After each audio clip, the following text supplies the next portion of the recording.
Okay, it's Sunday night, and this is the X's podcast. We're back at you again with a lineup of fun things to talk about. So, did you hear I'm selling my DJ equipment? Did you see that? Yeah, I saw that. I was trying to see what the price was, but someone didn't post it. Yeah, because I'm not a dummy. Did Everybody, anybody? I saw Tevin was interested. yeah, I just sent him a message. It looks like he's gonna buy it. We'll see. He's always buying stuff he don't need. Ain't gonna do nothing with it. Well, the thing is, like, it's a good little setup. It still works. Like the CD player in it is obsolete. You don't need it because when I was running around gigging with it last, I was using a laptop straight into the mixer. There's no reason to use the CD player really, but it's a good little piece of equipment. It's a piece of history, really. It's like Cambridge, Ohio history in a way, because it's the equipment that I used at the club at the house. And it's kind of crazy that it still works as well as it does, but it's just been kind of sitting around for a long time collecting dust. So, all right.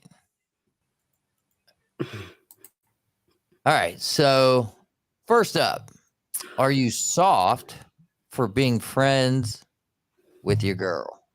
This guy has popped up sort of like Andrew Tate did out of nowhere. He's gained a lot of popularity on TikTok, and he has some pretty controversial views.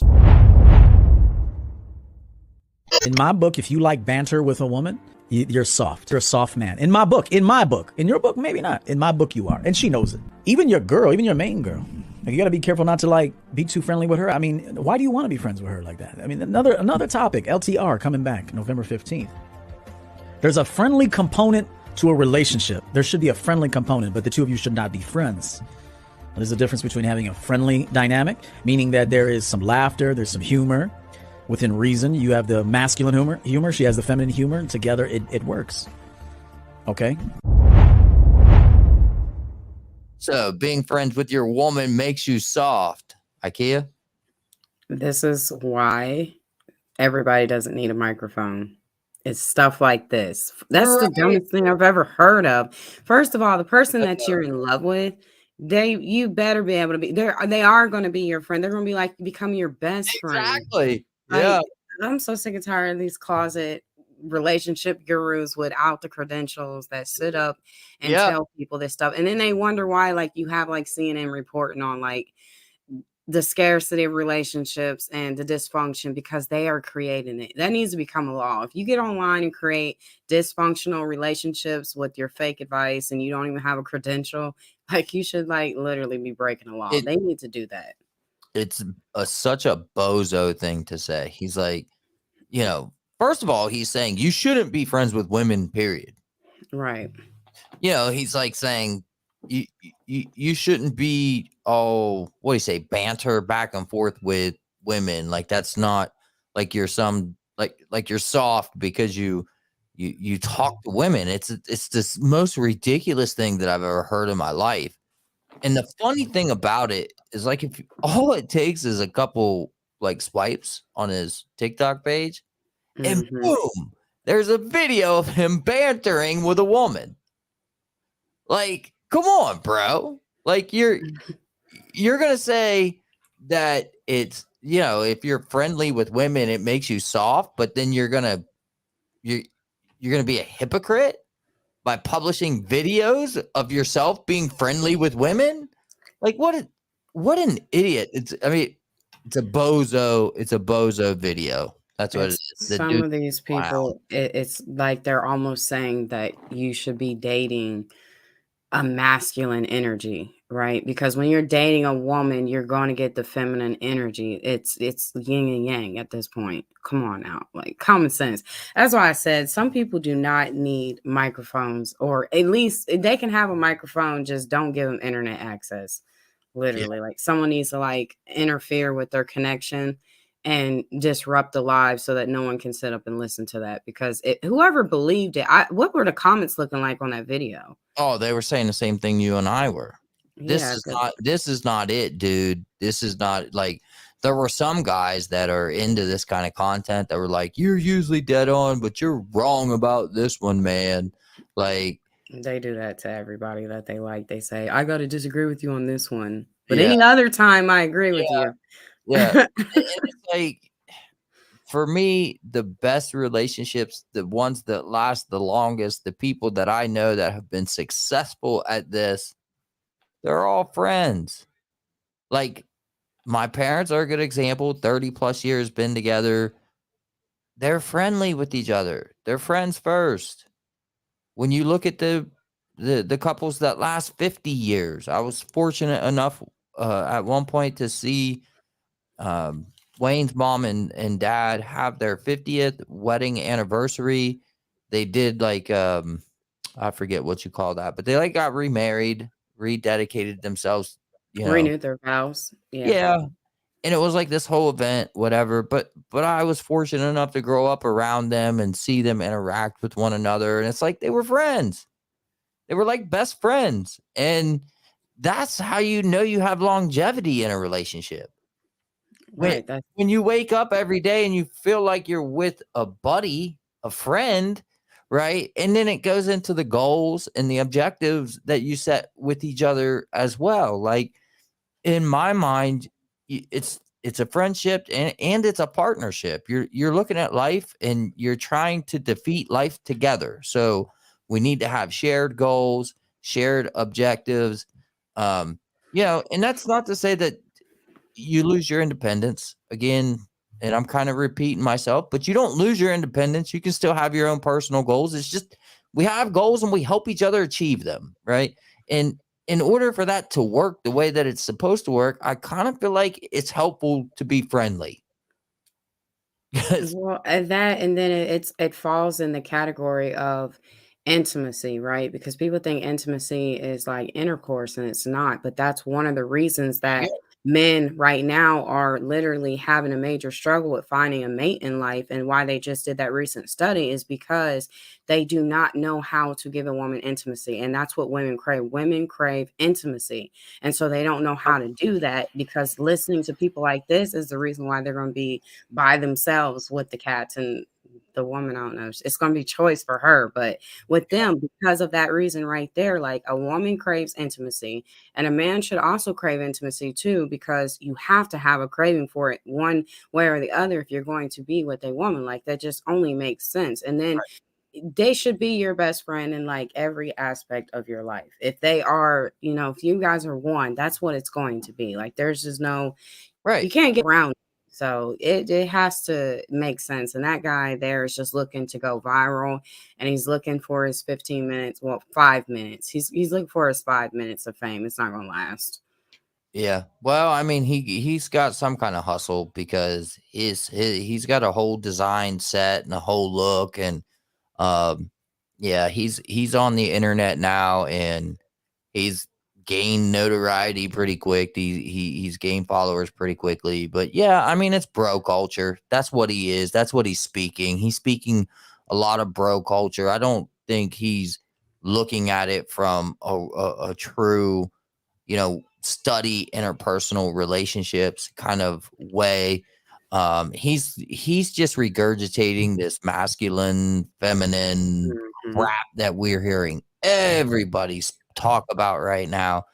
And hey, I'm not saying that there's not some truth in the masculine, feminine thing, but come on, we all know that there are so many unique relationships that don't fit that, you know, that masculine, feminine, I'm the man, you're the wife. Like, and it's because they have defined roles. They're not traditional roles, but they're well defined roles. They're couples that got together, sat down, and said, I'm going to do this and you're going to do that. And I'm good at this and you're good at that. And it works. It works for them. It's not what this guy would say is the right way. Um, but it works. And what's the alternative to friendly? Uh, Adversarial? It's no. it's adversarial. That's what it is. The alternative, if you're not being friendly, then you're being adversarial, right? Well, I would pick another word, but What would you pick? we can't say. Oh. But I'm pretty sure if you could guess. But I'm just saying, like that to me it's the opposite of nice. So what is the opposite of nice? There's a Yeah. couple words that you could Yeah, probably there use, is. but I'm Right. saying that, yeah, and that's why it just goes back again. Like these people need to do some research. Nothing that he sat up there and said can literally be proven. Like it can't even it can be fact checked to be wrong, but it can't be proven. He has no data to back up what he was saying. Nothing up there made absolutely any sense. And any licensed life coach, relationship coach would sit up there and quickly probably interject and say everything that he's sitting up here saying is completely false. And I feel like he's soft. Honestly, I do. I feel like he's soft. I feel like if I seen him walking down the street, he would not intimidate me in the slightest, right? I would see a guy like him and I'd think you're a punk, right? Mm-hmm. Like that's just how I see it. Like there's nothing intimidating about him. So I don't know where he gets off with this. Don't be friendly with your woman. It's TikTok. Well, I do think that you're onto something when you say it's clickbait. Yeah. Like, because a lot of the stuff that he is saying is regurgitated nonsense that we've heard a billion times. And that's not very interesting if you've heard it over and over and over again. But this particular take, right? This particular take, you're soft if you're friends, if you're friendly with your woman or friendly with women. That's a different take than what we're used to hearing. And it kind of fits that narrative that he wants to spin out there, right? So I think it's a clickbaity video. I think most of his stuff is, honestly. I don't think he's really trying to offer information to people that's helpful. Like, that's the difficult thing. It's like you're pitching Yeah, yourself he's as just a coach. trying to turn. Yeah, and But to that's me, the like, thing. You can show where you got your certification and that they literally give you that when you become a life coach or anything else. It's a training that you go to. And at this particular point, most of those people who say that, but they cannot like even tell you when they got certified in or anything. You might as well just go and say you're pulling it out of the clouds. But it's becoming a hustle. These conversations are becoming a hustle, but these hustles are not, there's no longevity in them. Everybody is thinking they're going to get like this 2 years of everyone's going to know you type thing, like the Kevin Samuels, I mean, or the Tate Andrews type of thing. And the thing about it is you're not realizing how detrimental they were. It's now people are seeing it and like they're complaining about it because no one wants to hear it except for those group of people who struggle to find mates, keep a relationship, get someone that actually wants them for them. That's the thing about it. And I don't know. It's just so stupid. I'm so tired of hearing about people yeah, sitting up there telling men how to be with women. And then most of them in the comments are single, but they'll swear they have someone. It's like, listen, dude, if you have a wife or a girlfriend like you say you do, but you're sitting up here on the internet under a man's chat box talking about women, you don't have a woman because yeah, ain't no woman who's got a man. Or right, the same with a woman. It's like you can't sit up here and say you got a man, but you sitting up here on another yeah, man's chat listening to him right. telling you about how you're average at best. Like, girl, please stop. Yeah. Yeah, it's funny. It is funny. Yes. It is a bit of a hustle, but and again, it's a lot of the the audience that he's speaking to is an audience that needs to change but doesn't want to change. Mm-hmm. Right. And I go back to real advice. The life coach thing is a valid point. There is no like license for life coaching. And it's important for people to understand that when someone says that they're a life coach, all that means is that they've went through a program that someone established, Mm-hmm. and there's a certificate at the end of that program that says you've went through it, right? But you and I could tomorrow come up with a 3-hour life coach certification, We could tell people, if you want to call yourself a certified life coach, all you got to do is pay me and IKEA $20 and watch our 3-hour video, and you'll get our certified life coach certificate. Don't Right? forget you have like a 5-10 question questionnaire at the end, and if you You pass it, really don't you get need one. that though. Like that's what Yeah. I'm trying to say. It's that easy to call yourself a life coach, like, or even a certified. You don't even need a certification to call yourself it, right? But if you are going to call yourself a life coach, then you should have some sort of certification. But then again, you got to look at the certifications that are out there, and you got to really put them under a microscope and ask yourself, is this a person that is really knowledgeable on the things that they're preaching? Like, Yep. so, all right. The next topic that we have, and hopefully some of the people watching will join the conversation in the comments. Hit the comments and tell us what your thoughts are on these topics. Next one, working a lot of hours and trying to establish joint custody. Let's go. You know what really bothers me is people that want 50-50 in their divorce, but their job doesn't even come close to allowing it. If you have to be at work at 6 a.m., you think your children need to be waking up at 5 to be delivered somewhere, because no daycare is going to be open at 5 in the morning. So you're going to probably take them back over to the other house. Why can't those children just sleep and have a normal evening and a normal wake up time? Your job doesn't allow 50-50, especially when you work till 7 o'clock at night and you have elementary children. Come on, apply some logic, please. Please, please, please. All right. Working a lot of hours exclude you from getting joint custody. Your thoughts? That part there, I would say it would just depend. Are they in the same city? Like, and when I say that, because like you have some small towns and you got a town outside, like for instance, Cambridge, Byesville, right?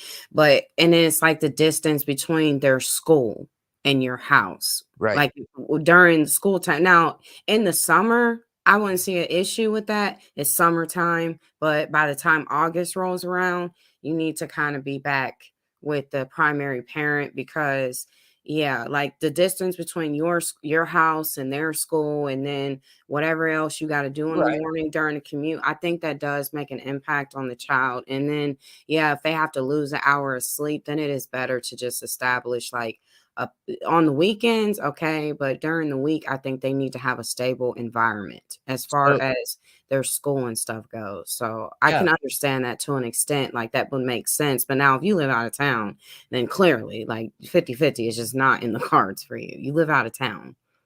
I'm a big fan of joint custody, big fan of 50-50. Because like I just feel like it gives both parents the opportunity to go out into the world and earn on their own terms. It gives them enough space and time to develop as a human being and person. Mhm. And when you have full custody of children, it becomes significantly more difficult to develop, right? To develop a career, to develop a earning potential, all of these things. So I just want to get that out of the way. I believe when joint custody is possible, it should be the default, right? If you have two people that had a child and they split, right? I don't believe in this. The one person is the default caretaker. I think that we should default to joint custody.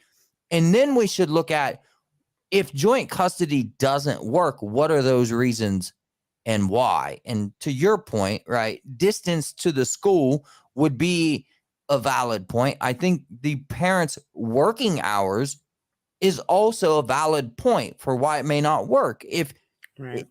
this feels very much to me like somebody's trying really hard to get out of paying child support, right? In the case where they can probably afford it. If you're working overtime, you're making really good money, right? Why are you so against supporting your children? Why are you fighting tooth and nail, right, to avoid paying some support? It's a little frustrating to me. It is. It just Yeah. Because I mean, that just comes with it. That's the probability. Even if you get married, that's a probability that at some point that could happen for either parent if they tend to not work out, And I think people just have to learn to be more realistic. Like their life is not a fairy tale. Everybody doesn't get the happily ever afters with the same person they Right. started life with. Like that is just one of the things that happen over here in America. And it's like the more people complain about it, it's like it's not going anywhere. They done already implemented this situation. It's just not going anywhere. So the best thing to do is do what is best for the child, not Right. for your ego. And that's mostly what it is. It's an ego-driven conversation I with think this so. child support and 50-50 thing for the most part. And usually it's the person that doesn't agree with the one that's more than likely to have to come out of their pocket for something. And I just think that why make the child suffer just because you already knew it was a possibility when you went into the relationship and y'all decided to have kids, whether you were married or you weren't, because it doesn't protect you from not having to do that in case y'all split. That's just a part of life. There's going to be things we don't like, and there's going to be things that we do like, but you have to take the good with the bad and you just have to accept it and keep on going and just do the best that you can for the child. Like the Yeah. important thing is being there for the child. That's the important thing here is making sure that regardless of the household situation, the child support situation, however you feel about your ex-partner, that it does not affect the child's everyday life. Because I think sometimes they tend to forget that their anger at each other, that throwing the blame back and forth, and the child is like the innocent one in the middle, and it affects them. It affects Sure. their self-esteem. They take that stuff to school, because it's a child that has both parents and that one parent's gone now.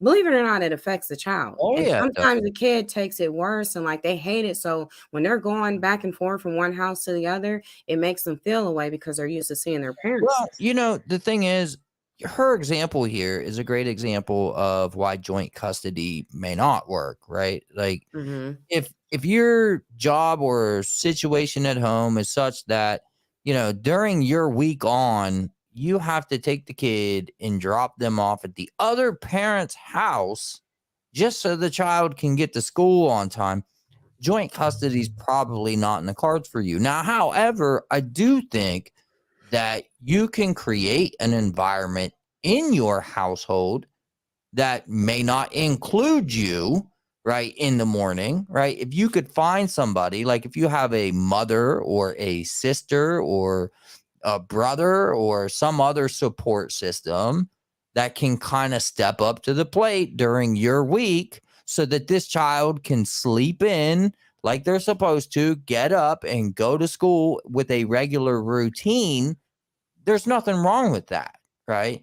And so I don't think, back to the actual question that we were posing here, should we exclude people who work a lot from joint custody? I don't think that we can say that. I don't think that we should say that. I don't think it's fair to say, well, you work 60 or 70 hours a week. That's too much to have joint custody. So, just forget about it. I think we have to look at these things on an individual case by case basis, because one person working 60 or 70 hours might have a household that looks drastically different than someone else that works the same amount of hours. And one household may be perfectly fine for joint custody, and there may be a way to figure out a routine. But if it's a parent that you can't get your child to school and from school during your time in a joint custody agreement, then you don't belong in a joint custody agreement. You need to just go ahead and pay your child support and be thankful that the other parent's in a position and you have the peace of mind of knowing that your child's being taken care of. I don't think enough people realize how important that last part is. The peace of Mm-hmm. mind part, right? As a single dad, I can tell you, peace of mind, knowing that when your child is with the other parent, that they're well taken care of, well loved, protected, and provided for. I can't understate how important that is, because a lot of parents don't have that kind of co-parent. where you have that peace of mind, right? And I'm of like the mindset, I've said for a long time, like if the roles were reversed and my children's mother had custody of the children, would I be okay paying child support? And in my mind, it goes back to that peace of mind thing. Absolutely, I would pay child support if it come with the peace of mind of knowing that I can go out and go to work every day and focus on my career and focus on what I do, right, to provide for the child, along with having the peace of mind that they're being taken care of, they're being educated properly, they're being loved and nurtured, they have the right social engagement, correct, extracurricular, all of these things are accounted for, right? The problem I've always had on a personal level is that peace of mind part. I mean, I could a lot of times I could barely send the kids over there for a weekend without having to get up in the middle of the night and go get them because something happened, right? So listen, if you're out there and you're listening to this, I hope you understand that if you have a co-parent that gives you the peace of mind, if you have a co-parent that is stable with your child and is able to provide for them and care for them, that is so worth the child support. It is so worth it. If the mother of your children is a good mother, she's a good mother that loves and cares for your child, that is worth the child support. Because I'm telling you, this full custody stuff is not what you think it is, bro. It is not. It is a hard knock life as a single parent, especially as a guy, right? It's a difficult life to live. So, if you're in one of these, and like you said, it's breakups and co-parenting, this is becoming more and more part of everybody's day-to-day lives. We're seeing less and less families, less and less people that are staying together, right? More people that are having children are breaking up and living in different households. That means more step parents. That means, less marriages, all of these things. This is the world today. Exactly. Joint custody agreements are the world today. So just appreciate it if you got it. That's all. And let's stop making it like everyone's child support is the same as the next person's. Like, it is different for everybody. Like, you have some people who literally sit up on the internet and tell their business and they're complaining about they pay this much. Always understand this. What amount you pay, trust and believe there is a father out there that is paying more than you. Be happy with the amount that you got, because it could be worse. But I just think some stuff you just got to leave off the internet and not make it the world's business, because it's not going to change anything. Like, no one on the internet is going to be able to help your situation unless they're like a child support attorney or something. Most of the people that's listening, they're not going to change your situation. So what's the point? Just keep it to yourself and just pay your child support like you pay your rent and everything else on time, and then just leave it at that. Yeah, fair enough. I think a lot of people are unfamiliar with the process, though. They are. And you're right. It's a case by case basis. The way that child support is determined, it is sort of like a percentage, right? And it is like kind of across the board, but how they come to that percentage, it goes through the attorneys. So in a shared parenting or joint custody agreement, what they do is one attorney will run the numbers with the child support calculator, as they call it. The other attorney will run the numbers with the child support calculator. Both of those outcomes are then looked at by the judge and negotiated between both attorneys until they can come to an agreement on the middle, right? Like, you have what you think it should be. I have what I think it should be. And then the court's job is to bridge the gap and figure out what the right number is. But I mean, and so that's a lot of why a parent going into one of these battles, having an attorney, versus a parent that doesn't have an attorney, right? Having the attorney gives you a huge competitive edge. Yep. All right, next topic. Okay. Do good looking women get special treatment at work? I worked a sales job, right? And when I worked in that sales job, I was at a big like corporate company, and I feel like I got special treatment because I was a woman. And most of the guys, I was the only girl in the office, and most of the guys would agree because like people are more willing to help you when you're a young woman. In my experience, I can't speak to your personal experience, but so this is something that I hear a lot. When women are succeeding in certain types of environments, they do get special treatment, but all of those women's careers have a time limit on them, which is until a manager or a boss tries to, and when they say no, they're basically the job. This is a story that I hear time and time again. Do you think this happens ever? Quite often, the boss loses his job. No.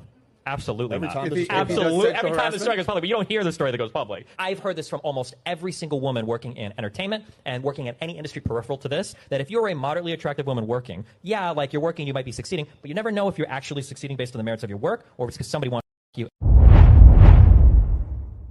All right, there it is. The good looking women get preference, IKEA. They do. And it's even sometimes it's unwanted preference, but it happens. And what he said, he wasn't lying. And most of the time, because that extra attention you're getting is because, the person who's over you that tends to quote unquote be a guy, they like you. But as soon as you deny them access, they take it out on you at the workplace. That's exactly what they do. So, like, I know a girl, she started somewhere and literally in a week, this supervisor wanted her to start training for a supervisor position. And he did it because he liked her and he was helping, he was going to get a phone number, all this other stuff, right? As soon as she let him know, like, I'm like dating someone, like I'm not, and then we work together. That's not what I'm trying to do. Guess what happened to the promotion? That's sad. Never happened. But I've also experienced it too. Like literally people will think because so what she said is good looking. I'm not even going to equate to good looking because beauty is an eyes of the beholder. What may look good to you may not look good to the next person. We understand that. So I won't use the look department as the advantage, but I'm saying when someone has an agenda that is not professional, because if your agenda tends to be sexual towards your coworker or the person that you are above, it's not professional. But when you don't get access to that person and you start being even more unprofessional, you don't deserve the title that you have. I feel you should get fired. But that's what they do. And then they'll try to deny it, right? But it's like common sense. The way you were just acting before you got the big no is not how you're acting now. And so because of that, they try to stop you and make you become stagnant in the workplace as long as they're holding that position and they cannot pull you up. Like if it's up to them, you can't go anywhere because, if you would have just gave me access, I would have done that. But see, that's the thing about it. So now it makes it harder to determine, yes, is it your skills that got you there, or is it because someone had an agenda and they wanted to put you there? So that's why I tell women use discernment when working with men, because yes, we are in a time where women are not in the house anymore. They are out there. Yes, there is still male dominated fields, but if you use your discernment, you will understand if what you're doing, particularly with your skills, and you're doing a great job at work, is really pulling you up the ladder, or if someone has an agenda. So you have to kind of watch that. Like the person who has the ability to give you that promotion, that's the one you want to pay attention to. But pay attention to their moves. How are they treating you versus other people who may be competing for that position that you want? Yeah, it's totally inappropriate in a position of power, and it's specifically inappropriate when you have hiring and firing powers, right? When you are given the duty to hire, fire, and promote, with that duty, with that responsibility, I should say, comes a special type of duty. Now, one thing I just want to say, because it gets on my nerves, this clip, this guy rattled off, I swear he rattled off the F word 6 times in 30 seconds. And I'm just wondering, like, he's talking about professionalism in the workplace while is it just me, or like, do people have a hard time articulating what they want to say without the F word Just anymore? how people I speak, don't and then get he it. doesn't work I in don't get it. corporate world. That I guy just, literally has his own it's not even platform. about it's not about corporate world. For me, it's about civility, and it's just like, to me, it's a crutch, and it's just it's a nasty word, and to use it, overuse it. And don't get me wrong, I'm not above saying curse words, but come on, like, anyways. It's entertainment. You can't take it too serious. It's on YouTube, so That's why I like was tirade on the guy in his language, but I just, as far as the topic, I completely. Have you ever seen the show Mad Men? It's very no. much about how that was the working environment or culture all through the 50s, 60s, and 70s. What you're explaining for women, right? And it's a really good show. But I got to tell you that this isn't just a woman thing. I think that men deal with this a lot more than people want to acknowledge. Okay. Particularly in the preference part. If you're a good looking guy, I think you're probably, I'll just say person, man or woman. If you're good looking, I feel like you're more inclined to get hired and subsequently promoted if it comes along with the right talent, right? So, do looks play a part in promotion? They absolutely do. All you got to do is look at like corporate America, right? And that's not to say that someone not traditionally attractive can't climb the ladder. Certainly they can, and there's many examples of it. I'm just saying from my vantage, when we're asking the question, do good looking women get special treatment at work? I think they do. I think that they have challenges like you've outlined, but I think that good looking people in general get some preference at work. I think that that's just a reality. And I do not think that the things that the grievances of women in the workplace, I don't think that they're exclusive to women. I can speak to, and for myself here, having worked under the last 7 or 8 managers that I have had were women.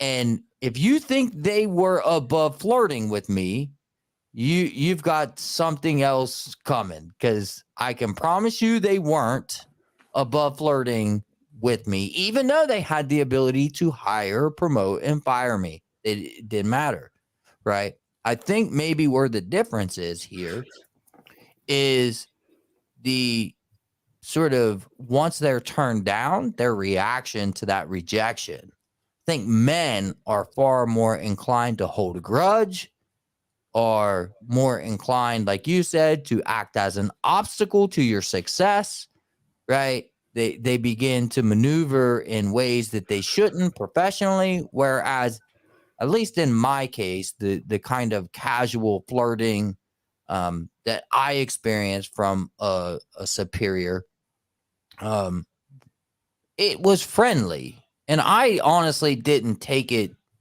like it was serious. And I certainly didn't feel like she really felt like that was a opportunity that she would ever get, right? And I didn't really feel like, after I kind of, said, that's not, whatever. I didn't really feel like there was revenge, or I don't know, the right word's not coming to me right now, but I didn't really feel like I was going to be punished as a result of not deciding to go out with this woman or entertain her in that way. Yeah, but see, that's the difference between the male and the female, though. But that's why a smart woman would be very strategic about it. See, you catch them and make sure you can prove exactly what they did. So that's what because I mean, I am, I am not above like getting someone removed if I feel like it relates to sexual harassment, or, oh, you thought because if I do this, then you'll do that. I busted. Please write that down. Matter of fact, here is my number. Text Yeah, it to me. right. So when I go Well, to HR and make my complaint, I got it on paper, so it's not hearsay, so we don't know who to believe. Nope, here you go right here. It's quid in pro black quo. and white. Yep. Yep. And that's exactly how, because I feel like this. You can call it what you want, because some people say, well, why are you snitching at the workplace? Well, guess what?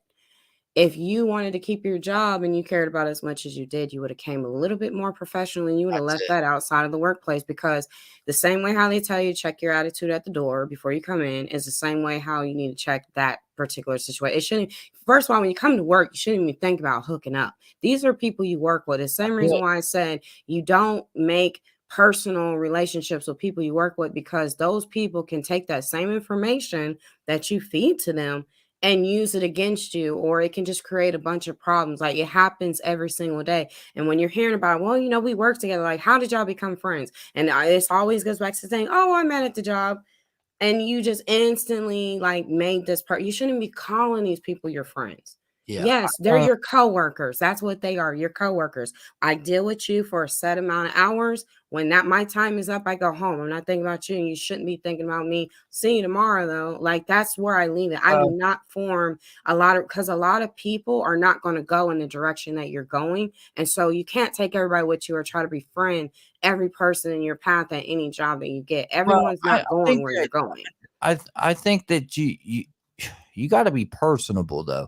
See, but not too interpersonal to where you're going into, like, I don't owe anyone my life at the job. Like, I don't have to tell you're you right. that, But but that's what will I mean. say- What I'm saying about people who claim these people are friends and they start doing that. You don't never do that, because you don't know anyone's motive. You're not in their head.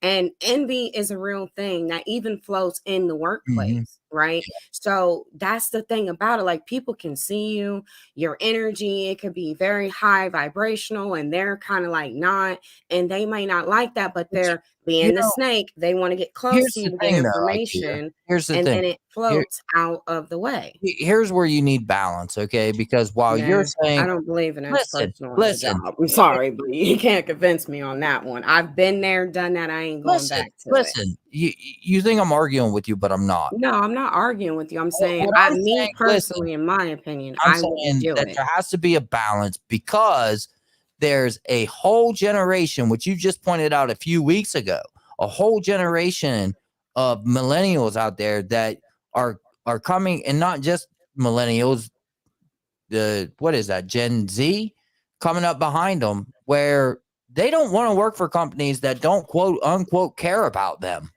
But not in a friend. That's not your family. See, you're confusing what I'm saying with that. Get out what I want to say.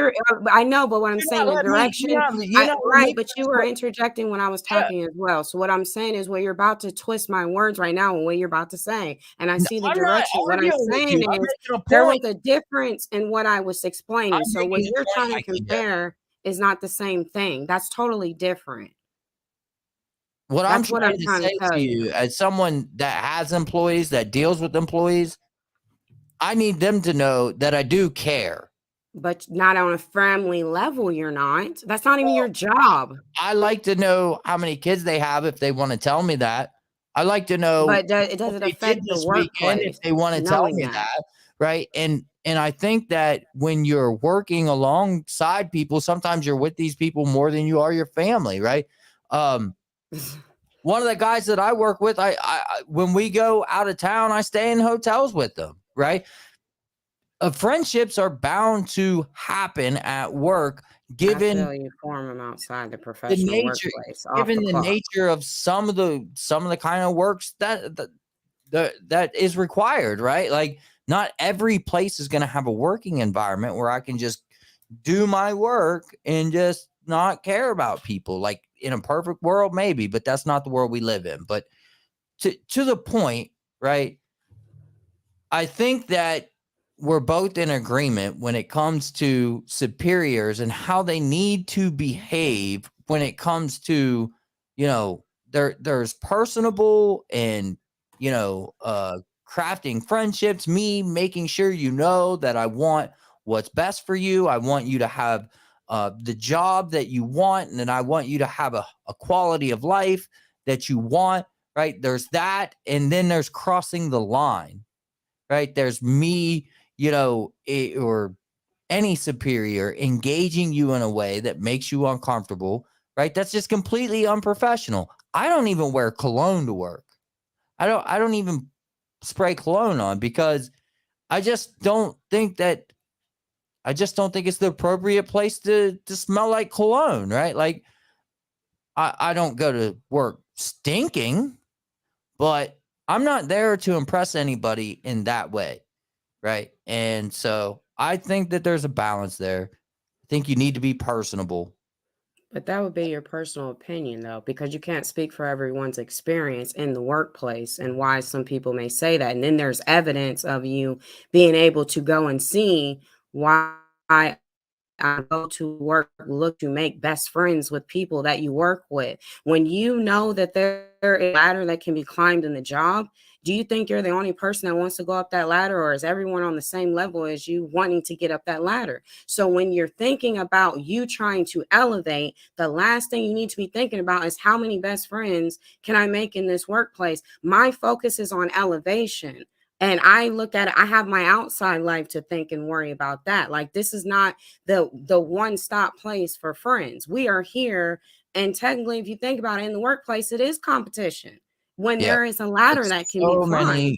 so And many so, yeah, companies. I just don't agree with my family life is none of your business, because if I can give you that information, but it's useless information. The only thing that you really can use with it tends to be messy. So therefore, me telling you how many kids I may have, if I'm married or single, or where I'm from and all that, that's useless information. That's not going to help you elevate in this workplace. So why do I need to even I bring it up? disagree. But again, that's your I personal disagree with opinion. And you. I was speaking mine. I said, I don't believe in doing that, I especially feel through like experience I and feel through like watching it happen how to other people. how easy you are to work alongside, how You can still comfortable be easy working with without making friends. businesses, corporations, these things are organisms, right? And the culture that you create within them is important to the people that work in them, and who you promote and who you don't promote, right? Ultimately determines that culture and that organism that is the business or the corporation. And so you want people that are good communicators, personable, that, care about the people that they work alongside. We're not all robots. It's not your job to make people feel like family 100%. I get being respectful, but there is a line that is drawn between your life and that person's life, because when you clock out, you're going this way, they're going that way. So therefore, we're not living under the same roof. Okay, if I left this job tomorrow, would you really even care that much? The likeliness of that is slim to none. So therefore, you can still be respectful, you can still be friendly, but you don't have to push your personal business in I the have actually, workplace. just so you Business know, and personal don't even mix. I have There's a seen reason they people. say that. I have seen people upset when someone moves on to another place because they enjoyed working alongside them. That's a reality that does Yeah, that's some, but it's not like this happen. whole big old hierarchy or something where every time someone leaves, the employees are like feeling sad every single time. That's life. Like, no one, some places you go, you're not meant to be there for a long time. Like, that's just life. But every person that you come in contact with is not going to go on the rest of your journey with you. That's an understanding that you have to have with yourself anyway, going out into the real world. Everyone, even people you grow up with, there's a lot of people you had to cut ties with because where you're trying to go, they simply cannot. So it has to be the same outlook when you're out here working amongst other people that are in competition with you. We're all trying to elevate, I most of just us anyway. I hear you. I just think that your personal preference is different than a lot of other people's. That's you That's saying that is that, how but I'm you saying I how can you would prefer literally, to we can do a how you poll and would people will prefer tell you that. It's not like it's it. uncommon in the workplace, because it really is not. Like, literally, that's stuff that can I literally just be proven. I've taken classes upon classes on Classes leadership, doesn't make a okay? difference. And I'm It's telling you that people's personal leadership. experience. We're gonna move on because we're not going anywhere with I this. know, because Is every time you disagree, you tend to do this thing where you make it as if I'm making mine the end all be. It's not. It's a I'm simple just opinion. I know it I isn't. literally I'm said just that when I pointing started that talking. I out. said I don't feel. I didn't say the world. I said I. Yeah, That's what I yeah. said. Yeah, and I'm just pointing out that people that Okay, and think that's all right. But differently I'm than you. saying it's not like there's not people who would feel the same way. This is stuff you can literally go and find out. It's Yeah, not and uncommon in the the times that we're in. things that I'm It's trying to really say not. are based off the experiences that I have. Right. And okay, so then you just speak that's personal experience, right? And Yeah. so what I just told you on my part, that was personal experience. So please tell me the difference. The difference is everyone has different. Your personal experience is based off your preference. No, it is not. I'm saying off my Just personal saying when you experience, go to just work, like you just said. this is how I'd like to be treated when I go to work. And Oh I'm my goodness. saying I that's literally not just said the same thing you said. You really didn't say anything different. I hope you so heard what you said. let's go on to the next topic. I think we'll do better with that. All right. Waiting on the finish line or building a life with a man. Let's check it out. Yeah, I'm the guy that spent $115,000 on the wedding. That's me. Started off 18, 19. Of course, at that time, we're young. Everything 50-50, right? Everything 50-50. Once I decided that I wanted to start my entrepreneur journey when I was like 24, 25, guess what? It went more like 70-30, and she was 70. But just because a man, he may be at 30 and she's 70, don't mean I ain't had that vision. See, more women feel comfortable supporting if they had a man with a real vision. Just because I was at 30 didn't mean I wasn't a leader. And she respected me still. See what I'm saying? So as we go along, I started my entrepreneur journey. Guess what? She took a job an hour and a half away, right? I said, baby, listen, handle your business. I got this right here. I'm coming to get you, right? About a year later, I got us a house. I came and got her for a government job. I got her some benefits. And then it turned around. Now I'm 70 and she 30. The time we got married, we're 100 to nothing now. I got it because you was there, you stayed down, you believed in me, and now we're 100 to nothing because she was supportive of what I was doing. And she still respected me as a man. She didn't downgrade me when I wasn't, doing my thing. And that's the problem with a lot of women today. Just because a man may not be up on his feet financially, they seem to down the man, but they don't understand the man with vision, though. All right. So women waiting at the finish line for a man that's accomplished or helping them build those accomplishments. Are we losing the latter there, and are we gaining the former? It just depends because, again, it depends on who you're dealing with and if they can be trusted to wait for them to do that. Because through the past experiences, we've seen that happen too. That woman will be there supporting them, helping them to build. And then when they get where they're going, guess what they do? They drop them and go get somebody else. So, yeah, you have to be smart about that. But a lot of people who tend to want you to be with them while they're at the bottom and they don't even have a vision. Some of them don't. They just want you to be there while they're at the bottom. They don't even know where they're trying to get to. Mm-hmm. That tends to make that a little, I would suggest no. If they don't have a vision and they're not already working at it, then yeah, there's a 50-50 probability there that either it's going to happen or it won't. And if you'll even be in the picture. So I think yeah, we I mean, agree. I don't think I'd tie a knot right away if they haven't even started on it, because why get yourself trapped in a situation that you could tend to regret for trying to believe in people? Like, it's okay to do that and you should when you're considering dating someone, but I think that's something you need to discuss before even getting in a relationship. That's why we have to know what their life goals are. Like, what are you trying to do, and making sure that your life is going to fit mine and vice versa. Because if it's not, then there's no need to even do that, because you might get yourself in a situation you think, okay, this is what I want to do. But then turns out, no, it just didn't seem to pan out the way we discussed it. So it really just depends. Like I said, but a vision is important. You have to have that first before you can do anything. But most of the times it's hard to find people who even have such a vision or to even believe in the vision that you have. That's Because what that makes it a lot different. And I think we agree. The vision here has to be strong, right? And I think that's what you're getting at. So I seen another video a while back that was a young aspiring doctor that was in his residency, and he obviously had spent a lot of time, energy, effort, discipline, and everything to make it where he was, because you don't get to residency without really working at it. But he was complaining that he was not able to attract the quality of woman that he wanted because he was currently in this residency and he had a lot of student debt and that, he currently wasn't making a lot of money. That's sort of the nature of a residency. And he was basically saying that women nowadays want you to be at the finish line, and they won't consider someone like a doctor, like a soon-to-be doctor. They want them to already be the doctor. And I thought that was an interesting story because I felt like he has a strong vision and a strong working history to prove that he's going to get there one day, right? He's going to get where he's going. He just couldn't find a girl that was willing to kind of hunker down with him in the meantime and, help him get across that line. And I can speak to my own experience that I think that women do tend to prefer men that are more accomplished over men that aren't.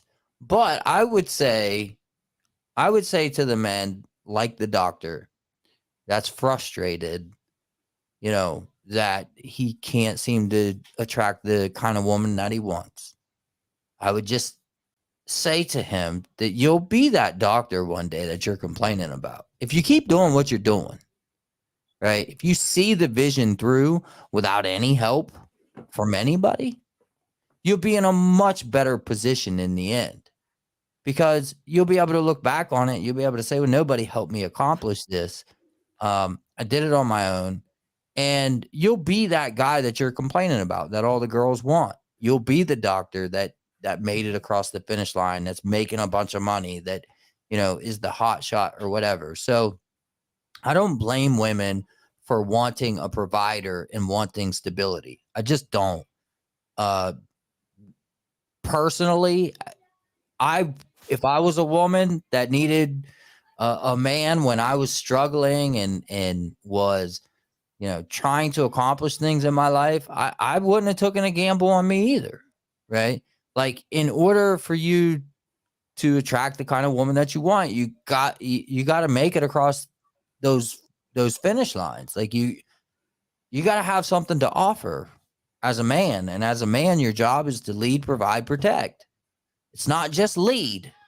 You can't just have a good idea, right?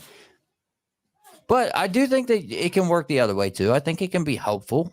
I think that if a woman, if it's in her heart to step in and help a guy when he's in the trenches and trying to make something of himself, like this story here, I think that that's a good thing. And, but I would say this guy probably had a pretty good vision to begin with, or else he wouldn't have been able to get this girl to agree to do that.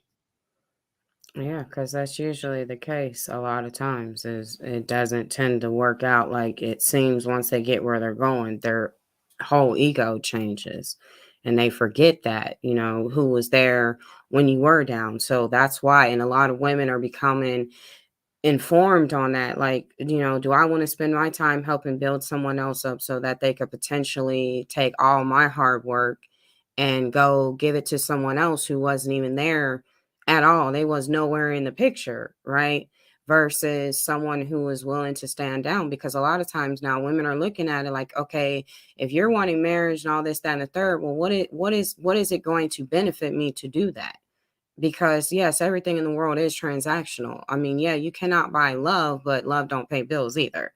So that, I mean, it's just not enough. And then even the whole provide and protect is not the only thing that the man should do, because again, that leaves out that whole thing about how to deal with emotions, intimacy, all that stuff. There's more that is on the list, but they tend to only focus on the first two and think that's enough. Like, as long as you bring home a paycheck, that makes it good enough. No, because you can literally like go do other things with someone who can just literally pay you for your time, and you can keep it moving and there's no strings attached, and she doesn't have to worry about, or he doesn't have to worry about it for that matter. So it's important, yes, for the vision and to explain, like, what is the vision? Like, don't just tell me what you want to do. Tell me how you plan to obtain or accomplish it.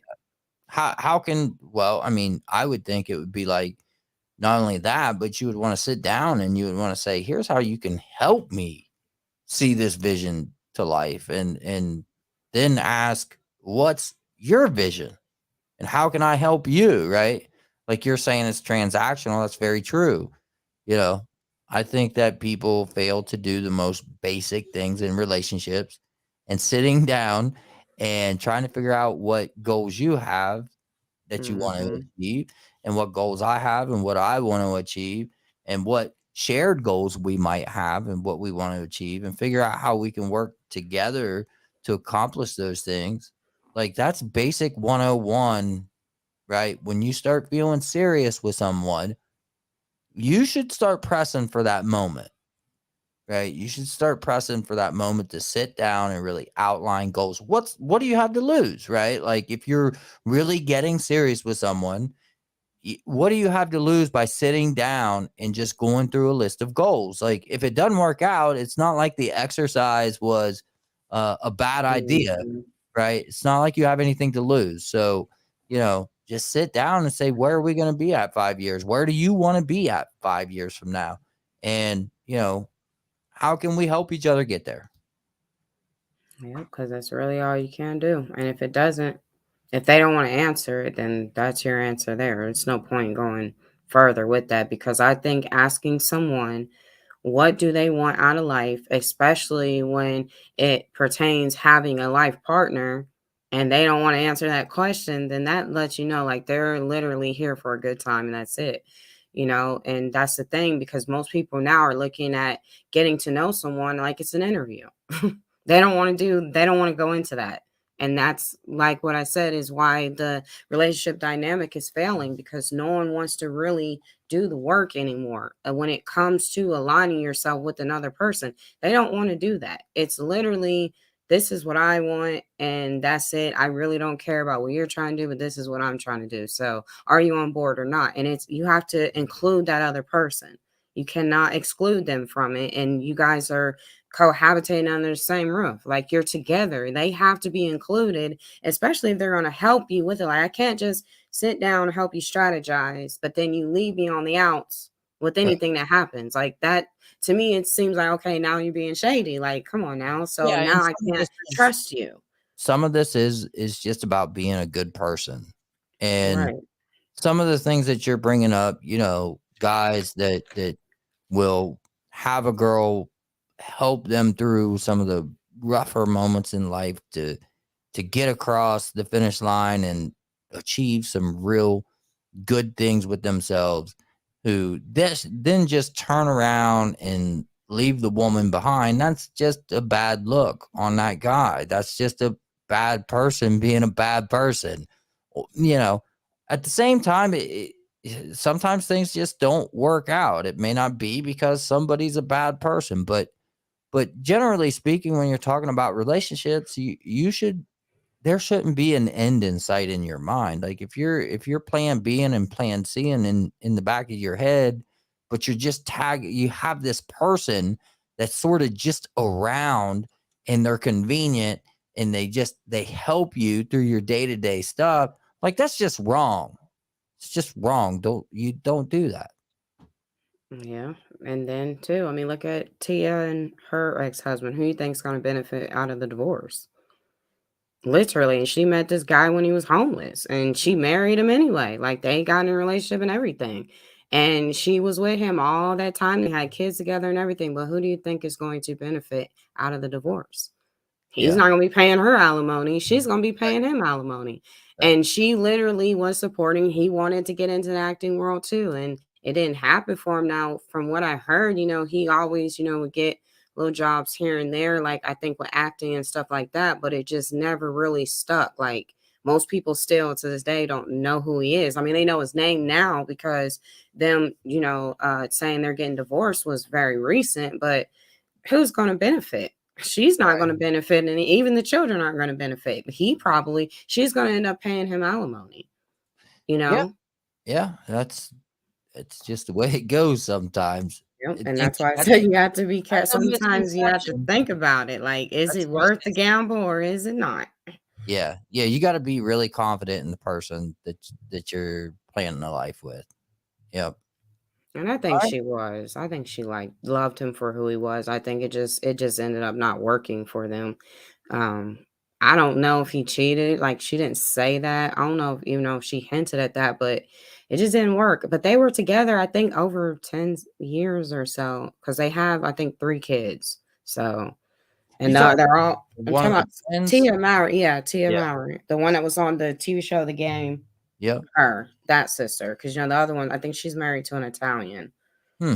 Yeah, but yeah, so they're I divorcing. don't keep up on the twins, but it sounds like the whole alimony thing. I think generally people think that it's just men that pay alimony. That's so not true. Nope. So not true. In the event that a woman makes substantially more than the man, they're gonna pay alimony, especially if that man stayed at home and was the caretaker of the children and this, that, and the other. Like, I've seen it. Women pay alimony. It's the Mhm. truth. So Yep. And on my side of the fence, it's always mostly women who end up paying alimony.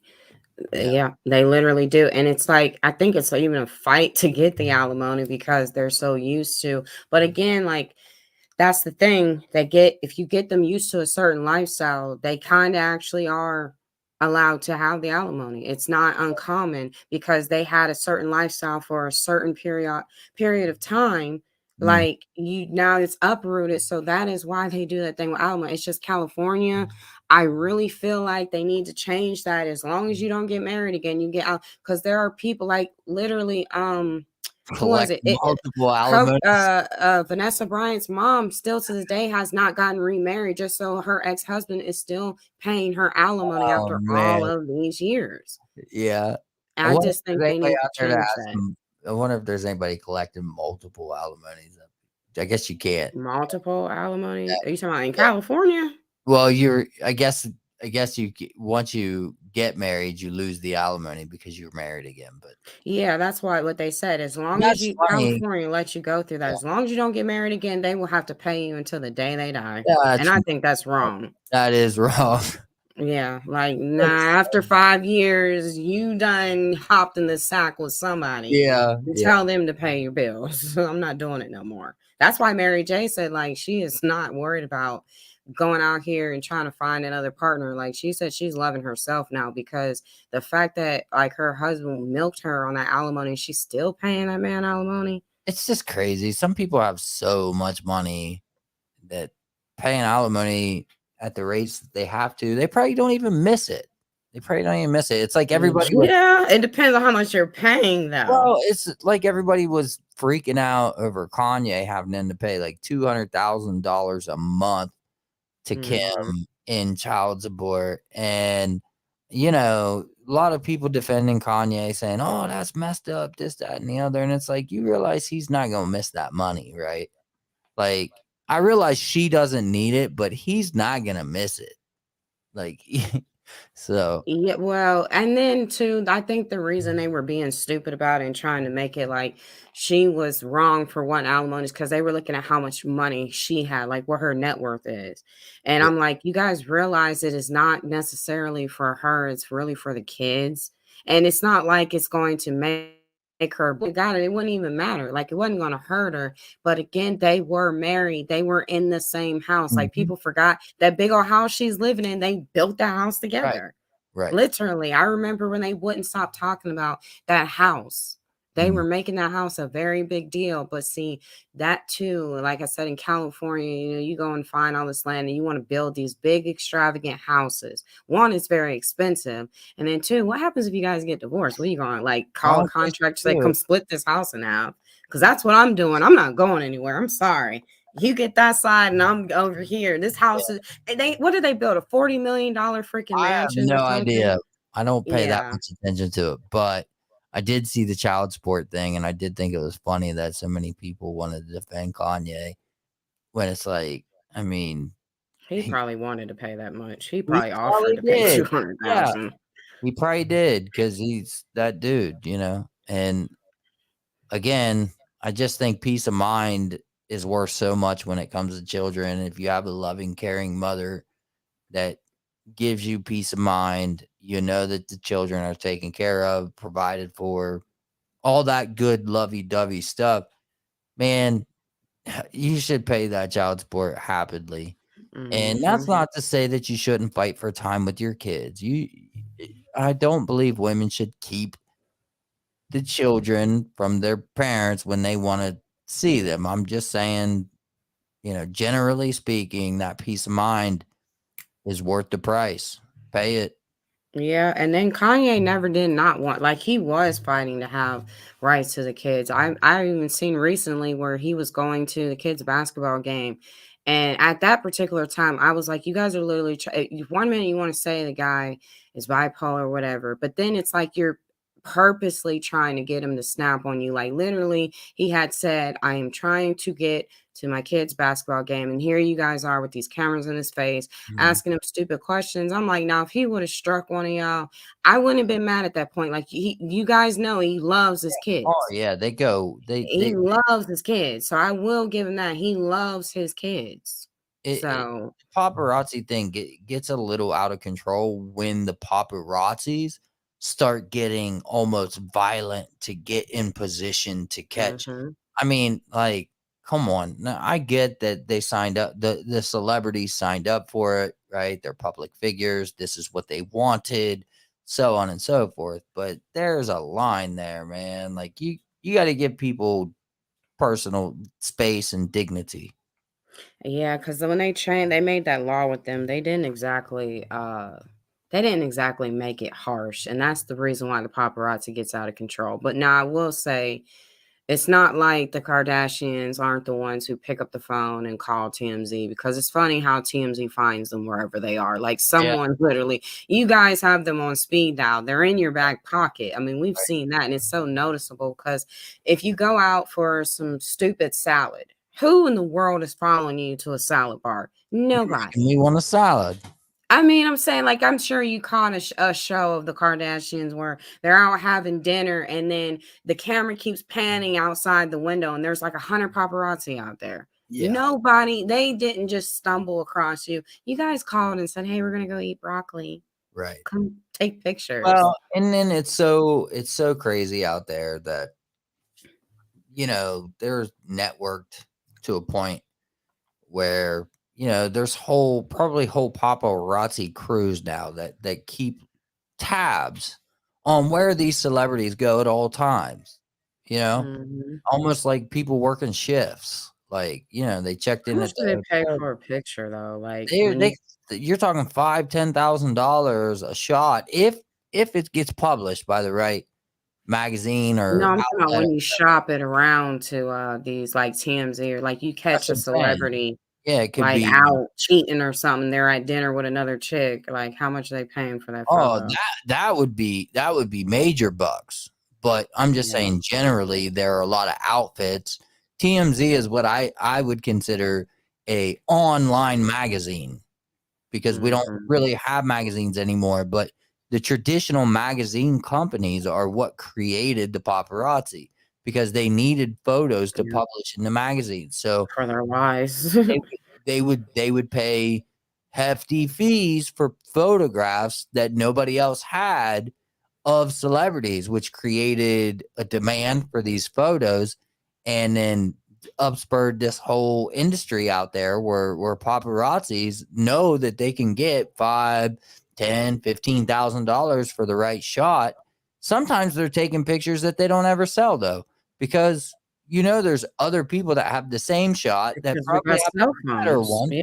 Yeah. So it's a gamble. It's like they're competing with everybody else that has a smart. Like, well, if we would have had smartphones, paparazzi would still be like well paid, because they would be everywhere. Like, they would be going out wherever there's in a big city where there's gonna be a concert. They're getting a ticket so they can be there to catch them when they're leaving. But now that everybody, I mean, you can't even go to a concert now. Every time you see a clip on Instagram or Facebook at a concert, all you see is a bunch of phones in the air. It's so non-organic. That's why I'm like, I don't care to go to concerts, because you're gonna see it on Instagram. Right. You're gonna see it on Instagram, unless they're gonna be like how they did with Quavo's funeral, and they literally locked everyone's phones up in like little cases or whatever while they entered the building. which I don't understand why they don't do that at these concerts. Like Beyonce claims you can't have cell phones, but every freaking time it's on Instagram. Someone caught a video somewhere. Even when she got her hair caught in the fan, someone caught that. I mean, that was kind of funny, but I don't know. But I mean, she kept going, so I had to give her respect. She kept going while her hair was up in that fan. But yeah. All right. Well, I think we were hour and 15 minutes in. I think it's been a pretty good show. Appreciate y'all for watching. Don't forget that if you miss us on Sunday night, you can catch us Monday morning on Spotify. We've got a TikTok and YouTube that you can go and follow if you want to see highlights of these episodes. As always, we'll be back here next Sunday night at 8 o'clock.